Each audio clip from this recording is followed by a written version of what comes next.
नमस्कार, DD news पर आप देख रहे हैं समाचारों का बुलेटिन। मैं हूं लाल चंद्र सिंह। देखेंगे देश और दुनिया की तमाम बड़ी खबरें, लेकिन सबसे पहले इस समय की हेडलाइंस। प्रधानमंत्री नरेंद्र मोदी की संवेदनशील सोच के कारण जीएसटी 2.0 ने अर्थव्यवस्था को किया मजबूत। केंद्रीय मंत्री निर्मला सीतारमण, पीयूष गोयल और अश्विनी वैष्णव ने सुधारों पर दी जानकारी। कहा, जीएसटी सुधार का हर वर्ग को लाभ।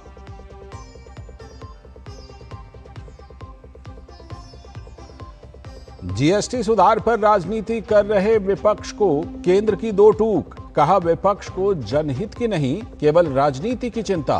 विपक्ष ने तय कर लिया है, उन्हें विपक्ष में ही रहना है। अमेरिका के साथ व्यापार वार्ता पर सकारात्मक दिशा में बढ़ रही है बातचीत। वाणिज्य मंत्री पीयूष गोयल ने कहा, देश के किसानों, मछुआरों और एमएसएमई क्षेत्र से जुड़े लोगों के हितों से कोई समझौता नहीं। स्वदेशी से और भी अभेद्य हो रहा देश का रक्षा तंत्र। लखनऊ में तैयार ब्रह्मोस मिसाइल का प्रथम बैच रवाना। रक्षा मंत्री राजनाथ सिंह और मुख्यमंत्री योगी आदित्यनाथ ने दिखाई झंडी। रक्षा मंत्री ने कहा, ब्रह्मोस भारत की बढ़ती स्वदेशी क्षमताओं का प्रतीक। पाकिस्तान ने अफगानिस्तान में तोड़ा संघर्ष विराम। हमले में 3 क्रिकेट खिलाड़ियों की मौत। अगले महीने पाकिस्तान और श्रीलंका के साथ होने वाला त्रिकोणीय सीरीज नहीं खेलने का फैसला। और वर्ल्ड जूनियर बैडमिंटन चैंपियनशिप में भारत का पदक पक्का। भारत की तन्वी शर्मा ने फाइनल में बनाया स्थान। 17 साल में पदक पक्का करने वाली पहली भारतीय महिला बनी तन्वी।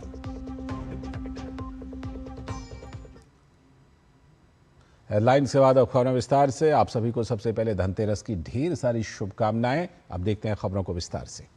केंद्रीय मंत्री निर्मला सीतारमण, पीयूष गोयल और अश्विनी वैष्णव ने जीएसटी बचत उत्सव पर संयुक्त प्रेस कॉन्फ्रेंस की। इस दौरान वित्त मंत्री निर्मला सीतारमण ने कहा कि जीएसटी सुधारों को लोगों ने बेहद अच्छे तरीके से अपनाया है। वित्त मंत्री ने कहा कि जिन 54 दैनिक उपयोग की वस्तुओं पर हम बारीकी से नजर रख रहे हैं, उनमें से प्रत्येक में जीएसटी सुधारों के कारण टैक्स लाभ अंतिम उपभोक्ता तक पहुंचाया गया है। Since 22nd September, we have been getting in the Finance Ministry Department of Revenue, getting information from the zonal levels on all items, but we've been closely monitoring 54 such items where we wanted to be sure that the prices are reduced, meaning the tax benefit is reaching the end consumer. और वहीं केंद्रीय मंत्री अश्विनी वैष्णव ने कहा कि इस साल भारत ने अमेरिका को स्मार्टफोन निर्यात करने में अपने पड़ोसी देश को पीछे छोड़ दिया है। यह हमारे देश के लिए एक बड़ी उपलब्धि है। कुछ बड़ी कंपनियों का लगभग 20% उत्पादन अब भारत में हो रहा है। इस साल यूएस, जो कि बहुत बड़ा एक कंज्यूमर मार्केट है, यूएस को जो स्मार्टफोन्स जाते थे, उसमें India has surpassed our neighbour in supplying, in exporting smartphones to United States. ये बहुत बड़ा एक अचीवमेंट है अपने कंट्री के लिए। Companies like some of the biggest companies, उनका करीब 20% of the manufacturing is now happening in India. तो एक अच्छा सिग्निफिकेंट पॉजिटिव रीइंफोर्समेंट, डिमांड बढ़ती है, उससे प्रोडक्शन इन्वेस्टमेंट बढ़ता है। साथ ही अश्विनी वैष्णव ने आगे कहा कि पिछले साल के मुकाबले इस नवरात्रि में इलेक्ट्रॉनिक्स की रिकॉर्ड सेल हुई है। बहुत सारे परिवारों ने अपने पुराने टीवी को नए टीवी में अपग्रेड किया और युवाओं ने पुराने मोबाइल को नए फोन से अपग्रेड किया। पिछले नवरात्रि के कंपैरिजन में 20 से 25% अधिक सेल्स हुई है। 20 से 25% अधिक सेल्स हुई है।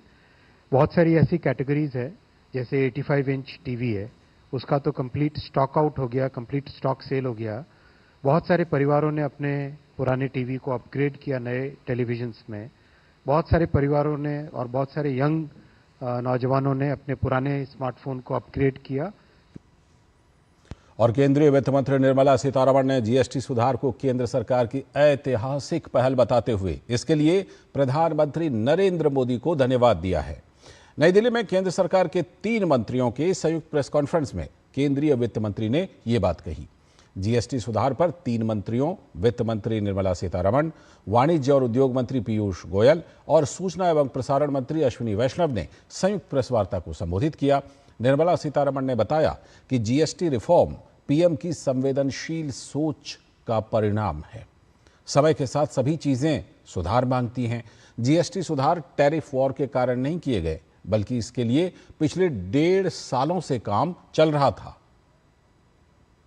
Day of the GST Council, when we came to the press, we very clearly said, this has been in the works for 1.5 years. Whoever thought of any tariff war at that time? And several group of ministers were working in these 1.5 years. And several group of these GOMs met again post the Government of India's package, which was sent to the GST Council, which was sent to the group of ministers. So these are discussed at various levels at various times. So nowhere close to the tariff war. This had to happen. This was waiting to happen for quite some time. It has happened now. और इस मौके पर वाणिज्य और उद्योग मंत्री पीयूष गोयल ने केंद्र सरकार की ओर से चलाई जा रही जनहित योजनाओं को जनता के लिए डबल धमाका बताया। उन्होंने कहा, इस साल इनकम टैक्स में दी गई बड़ी छूट और अब नेक्स्ट जेन जीएसटी के लागू होने से देश में त्योहारों से पहले एक नया उत्साह देखने को मिल रहा है। वास्तव में डबल धमाका के साथ माननीय प्रधानमंत्री नरेंद्र मोदी जी और माननीय वित्त मंत्री निर्मला जी ने फरवरी 1 को इनकम टैक्स में इतनी बड़ी छूट अपने आप में देश में एक बड़ा उत्साहवर्धन करने का काम कर रही। इस वर्ष जब 22 सितंबर को नए रूप में नेक्स्ट जेन जीएसटी लागू हुआ, सब जगह एक नया उत्साह, एक नए तेज का वातावरण सबने महसूस किया। साथ ही उन्होंने कहा कि प्रधानमंत्री नरेंद्र मोदी के नेतृत्व में गत 11 वर्षों में लगातार देश की अर्थव्यवस्था मजबूत बन रही है। साथ ही देश 2047 तक विकसित भारत बनाने के संकल्प के साथ तेजी से आगे बढ़ रहा है। 8 वर्षों में सबसे कम महंगाई 1.5% पिछले महीने देखी गई। हम सब ने देखा कि 17-18 वर्षों के बाद S&P ने भारत की रेटिंग रिवाइज करी और स्टेबल आउटलुक रखते हुए भारत को एक नॉच ऊपर किया। माननीय प्रधानमंत्री मोदी जी के नेतृत्व में गत 11 वर्षों में लगातार देश की अर्थव्यवस्था को मजबूत बनाना, कि युवा युवती हो, देश के गरीब हो, निम्न मध्यम वर्गीय हो, हर वर्ग एक उज्जवल भविष्य विकसित भारत 2047 तक बनाने के संकल्प के साथ आज तेजी से आगे बढ़ रहा है। और अमेरिका के साथ द्विपक्षीय व्यापार समझौते पर केंद्रीय मंत्री पीयूष गोयल ने कहा कि अमेरिका के साथ व्यापार वार्ता पर बातचीत सकारात्मक दिशा में बढ़ रही है। साथ ही उन्होंने स्पष्ट किया कि देश के किसानों, मछुआरों और एमएसएमई क्षेत्र से जुड़े लोगों के हितों से कोई समझौता नहीं किया जाएगा।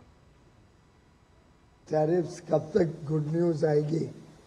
मुझे लगता है कि बड़े सौहार्दपूर्ण वातावरण में बातचीत चल रही है और मैंने पहले कई बार कहा है कि कभी कोई डेडलाइन के आधार पर फ्री ट्रेड एग्रीमेंट या ट्रेड नेगोशिएशंस नहीं होती है।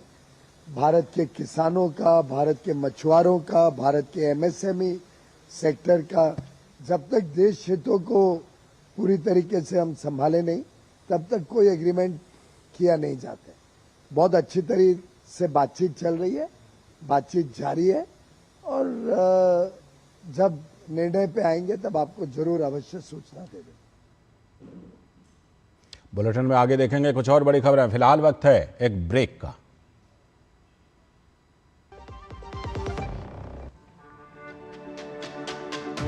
मेरी पसंद, मेरी पसंद, मेरी पसंद, मेरी पसंद, हमारी पसंद, हम सबकी पसंद। मजबूत देश का मजबूत सरिया हो गया स्टील। स्वागत है ब्रेक के बाद। आगे की बड़ी खबरों में रक्षा मंत्री राजनाथ सिंह और उत्तर प्रदेश के मुख्यमंत्री योगी आदित्यनाथ ने लखनऊ में ब्रह्मोस एरोस्पेस इकाई में निर्मित ब्रह्मोस मिसाइलों के पहले बैच को हरी झंडी दिखाई। ब्रह्मोस विश्व में सबसे तेज और घातक सटीक प्रहार करने वाली सुपरसोनिक मिसाइल है।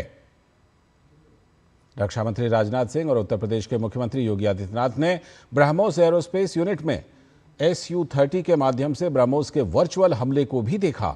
इसमें ब्रह्मोस की तेजी और सटीकता का प्रदर्शन किया गया, जिसमें सुपरसोनिक मिसाइल तेज रफ्तार से लक्ष्य को निशाना बना लेती है। और रक्षा मंत्री और मुख्यमंत्री योगी आदित्यनाथ ने ब्रह्मोस एरोस्पेस इकाई में बूस्टर और वॉरहेड बिल्डिंग का उद्घाटन किया। लखनऊ में स्थापित यह समर्पित ब्रह्मोस यूनिट उत्तर प्रदेश को भारत के अगले एरोस्पेस और रक्षा विनिर्माण हब के रूप में स्थापित करने की दिशा में एक बड़ा कदम है।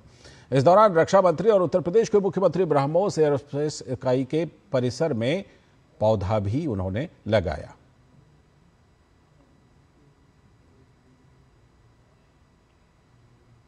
और रक्षा मंत्री राजनाथ सिंह ने ब्रह्मोस मिसाइल को भारत की बढ़ती स्वदेशी क्षमताओं का प्रतीक बताया। कि सिर्फ एक मिसाइल के प्रोडक्शन से मिलने वाले टैक्स से सरकार कई स्कूल बना सकती है, कई हॉस्पिटल खड़ी कर सकती है और ऐसी योजनाएं भी सरकार चला सकती है जो सीधे आम आदमी की जिंदगी को बेहतर बनाए। यानी ब्रह्मोस सिर्फ हथियार नहीं है, ये हमारे बच्चों के लिए शिक्षा, हमारे परिवारों के लिए हेल्थ केयर और पूरे समाज के लिए एक अवसर का रास्ता भी खोलता है। मुझे पूरा यकीन है कि आने वाले समय में यह सिनर्जी और मजबूत होगी और ब्रह्मोस जैसी परियोजनाएं न सिर्फ हमें दुश्मन पर बढ़त दिलाएंगी, बल्कि हर भारतीय नागरिक के जीवन में नई रोशनी भी लेकर आएंगी। साथ ही राजनाथ सिंह ने कहा कि ब्रह्मोस की लखनऊ इकाई का टर्नओवर अगले वित्तीय वर्ष से करीब 3,000 करोड़ रुपए का हो जाएगा और जीएसटी का कलेक्शन 500 करोड़ रुपए हो जाएगा। ब्रह्मोस टीम ने गत एक महीने के भीतर 2 देशों के साथ लगभग 4,000 करोड़ रुपए के अनुबंधों पर हस्ताक्षर किए। आने वाले वर्षों में हम कई देशों के विशेषज्ञों को लखनऊ आते हुए अपनी आंखों से देखेंगे। साथियों, ब्रह्मोस की लखनऊ इकाई का टर्नओवर, ध्यान से इसे भी सुनिएगा, ब्रह्मोस की लखनऊ इकाई का टर्नओवर अगले वित्तीय वर्ष से करीब 3,000 करोड़ रुपए हो जाएगा। और जीएसटी की मैं जानकारी दे दूं, जब इतना टर्नओवर हो जाएगा योगी जी तो बिल्कुल बाग हो जाएंगे और जीएसटी का कलेक्शन 500 करोड़ हो जाएगा प्रतिवर्ष। और इस अवसर पर उत्तर प्रदेश के मुख्यमंत्री योगी आदित्यनाथ ने इस अवसर को ऐतिहासिक बताया। उन्होंने कहा कि ब्रह्मोस जैसी मिसाइलों के माध्यम से भारत अब न केवल अपनी सुरक्षा आवश्यकताओं को पूरा करने में सक्षम है, बल्कि दुनिया भर के अपने मित्र देशों की सुरक्षा आवश्यकताओं को भी पूरा कर सकेगा। भारत ब्रह्मोस जैसी मिसाइल के माध्यम से न केवल अपनी सुरक्षा को, बल्कि दुनिया के अंदर अपने मित्र देशों की सुरक्षा की आवश्यकताओं की पूर्ति करने में सक्षम है। उसका उदाहरण है ब्रह्मोस जैसी मिसाइल। और इस पूरे अभियान को सफलतापूर्वक आगे बढ़ाने, ब्रह्मोस मिसाइल को लखनऊ को प्रदान करने के लिए मैं माननीय रक्षा मंत्री जी का, आदरणीय प्रधानमंत्री जी का हृदय से आभार व्यक्त करता हूं। अगली खबर, 500 से भी अधिक ड्रोन शो के रोमांचकारी दृश्य और आसमान में आतिशी नजारों और जय श्री राम राम राम की मधुर धुन के साथ शुक्रवार रात को राजस्थान के कोटा में चल रहे 132वें राष्ट्रीय दशहरा मेले का समापन हो गया। लोकसभा के अध्यक्ष ओम बिरला ने मेले के समापन की औपचारिक घोषणा की। इस दौरान 500 से अधिक ड्रोनों ने आसमान में अखंड भारत का मानचित्र दिखाया। इस शो में ऑपरेशन सिंदूर की झलक भी दिखाई गई। दर्शकों को ब्रह्मोस की शक्ति का एहसास हुआ इस कार्यक्रम को संबोधित करते हुए लोकसभा स्पीकर ओम बिरला ने कहा कि मेला केवल उत्सव का स्थान नहीं होते, यहाँ रोजगार के अवसर भी मिलते हैं और आत्मनिर्भर भारत की झलक भी देखने को मिलती है।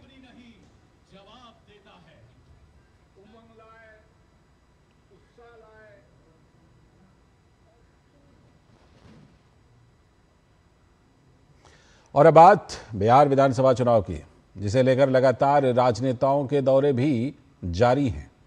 इसी क्रम में केंद्रीय गृह मंत्री अमित शाह से पटना में केंद्रीय मंत्री चिराग पासवान ने मुलाकात की। इस मुलाकात के बाद केंद्रीय मंत्री चिराग पासवान ने कहा कि अमित शाह के साथ आज की बैठक में ऐतिहासिक सीटें जीतने की रणनीति पर चर्चा हुई है। महागठबंधन में आमने सामने की टक्कर चल रही है। उम्मीदवारों ने अपने ही गठबंधन के उम्मीदवारों के खिलाफ वहां पर नामांकन दाखिल किया हुआ है। आदरणीय केंद्रीय गृह मंत्री अमित शाह जी से मुलाकात कर आने वाले दिनों में कैसे हम लोग कैंपेन को और ज़्यादा साथ मिलकर मजबूत कर सकें, ताकि हर वो सीट हम लोग जीत सकें जिससे एक बड़ी जीत, एक ऐतिहासिक जीत एनडीए की हो। और ये होना भी है जिस तरीके से महागठबंधन में सिर्फ उटव्वल चल रहा है। एक दूसरे के घटक दल के प्रत्याशी अपने ही प्रत्याशी के सामने उन्होंने नॉमिनेशन किया है। साथ ही केंद्रीय मंत्री चिराग पासवान ने कहा, बिहार में पूर्ववर्ती आरजेडी सरकार के दौरान राज्य की बदहाल कानून व्यवस्था और पलायन के मुद्दे पर भी उन्होंने महागठबंधन पर निशाना साधा।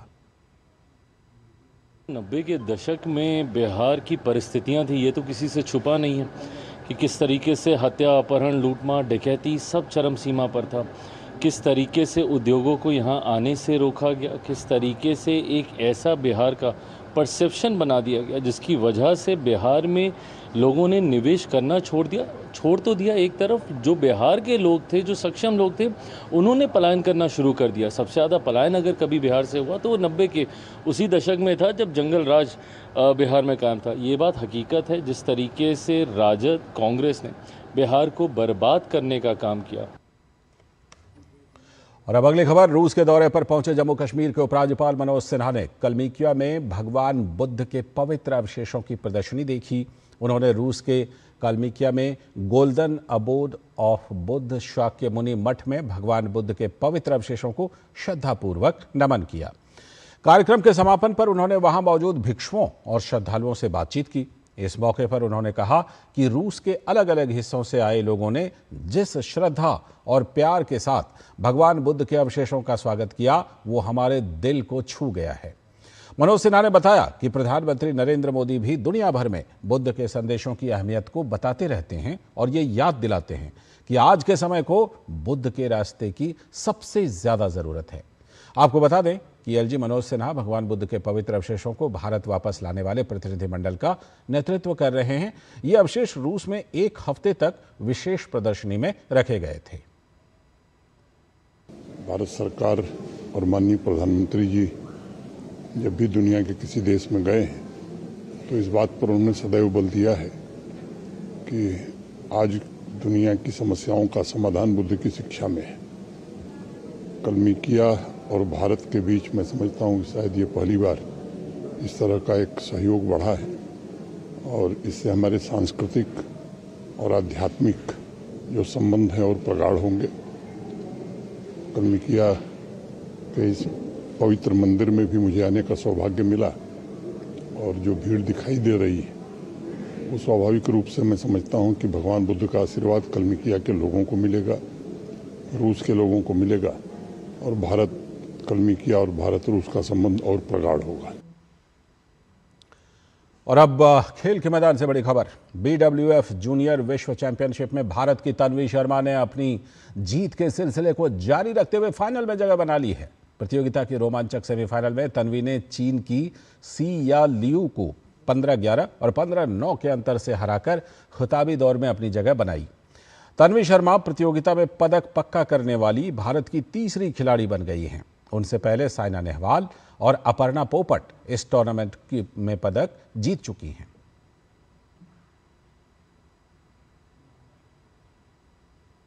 और अब बात जीएसटी बचत उत्सव की।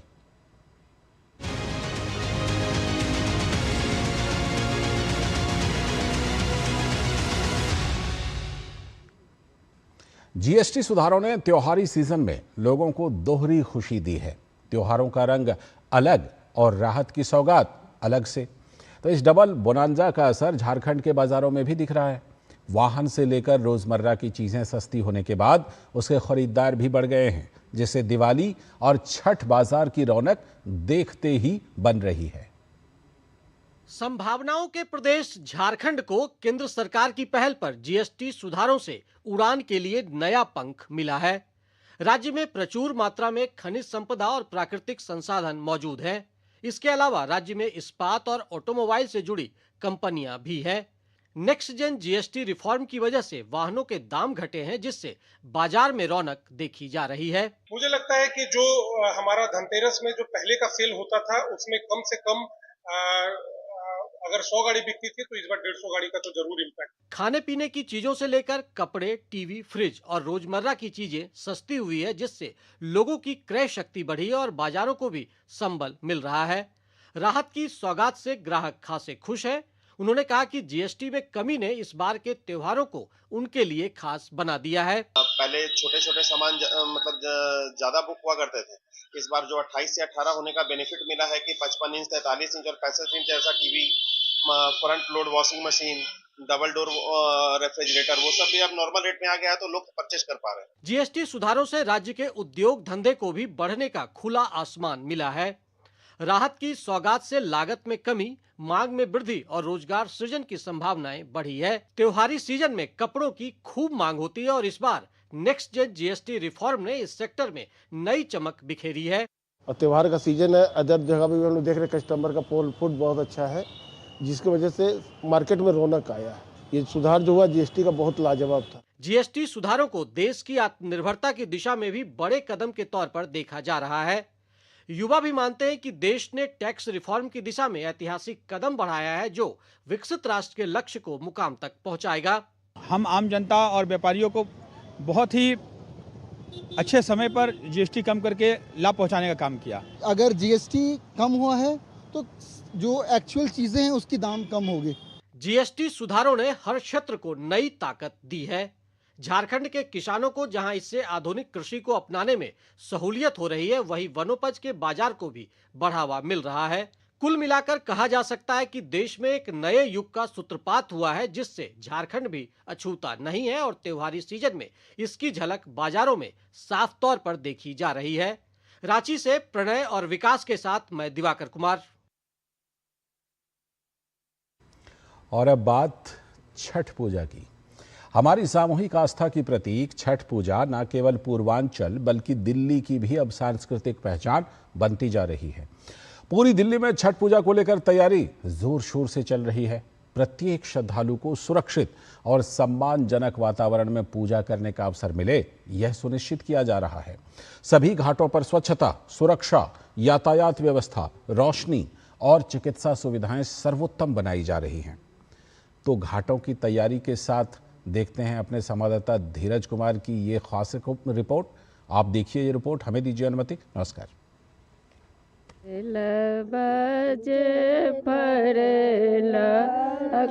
पूर्वांचल की सांस्कृतिक पहचान छठ पर्व की तैयारियां जोरों पर हैं। लोक आस्था के इस महापर्व के लिए घाटों की तैयारी हो रही है, सजाया जा रहा है।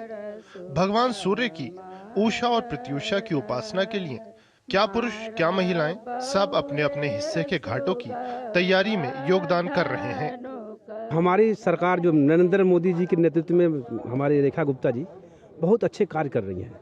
जमुना से लेकर के हर घाट पर पहुंच रही हैं, सभी घाटों पर जा करके हर व्यवस्था देख रही है। हर व्यवस्था को बिल्कुल ताना बाना कस करके कोई चकाचौंध रौनक पूरा भव्य व्यवस्था 15 दिन पहले से ही तैयारी चल रही है।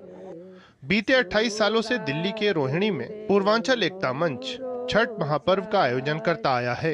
इस बार के आयोजन को भी स्वच्छ, भव्य और सुरक्षित बनाने की तैयारी की जा रही है। 22 वर्ष से छठ पूजा का आयोजन कराती है। ये जो छठ व्रती हैं, हमारे जो पूर्वांचल के लोग जो छठ व्रत करते हैं, उन लोगों को तरह तरह की मतलब सुविधा देने का काम करता है। उनको किसी तरह का असुविधा ना हो। पहले ये प्रोग्राम हमारी नहर है, अपना मुनक नहर, इसके ऊपर हुआ करती थी। हमारे यहाँ जैसे मोदी जी के नेतृत्व में देश में सरकार है, जब से रेखा गुप्ता की सरकार आई है, तो आपको देखने को मिल रहा है कि हमारी दिवाली से 5 दिन पहले से ही काम स्वच्छता का काम चालू है।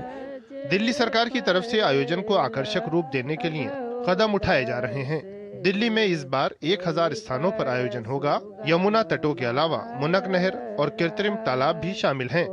इस समय दीपावली के एक हफ्ते पहले खुदाई हो गई और लोगों ने अपने घाट को कब्जा कर लिया और लोगों को एक अलग तरीके की उम्मीद जगी है अपने त्यौहार के प्रति। मैं सरकार को भी शुभकामनाएं देना चाहता हूं, रेखा जी से, और एक अपील करना चाहता हूं मुख्यमंत्री जी से कि नहर जितना जल्दी हो सके खुलवा दीजिए। छठ महापर्व साक्षात दिनकर की उपासना का पर्व है, इसलिए छठ घाटों की स्वच्छता के लिए तैयारियों पर विशेष जोर दिया गया है। एक उम्मीद लिए कि भगवान भास्कर नई ऊर्जा के साथ समस्त प्राणियों को प्रकाशित करें।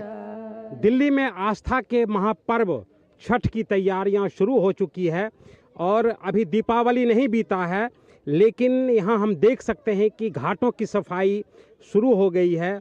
व्रतियों को किसी तरीके की दिक्कत नहीं हो, इसके लिए पूरी तरीके से तैयारी की जा रही है। एक संदेश देने की कोशिश है कि छठ महापर्व जो आस्था का महापर्व है, इस महापर्व की शुरुआत सफाई से हो, स्वच्छता से हो। कैमरामैन भीम सिंह के साथ धीरज कुमार, DD न्यूज़, रोहिणी।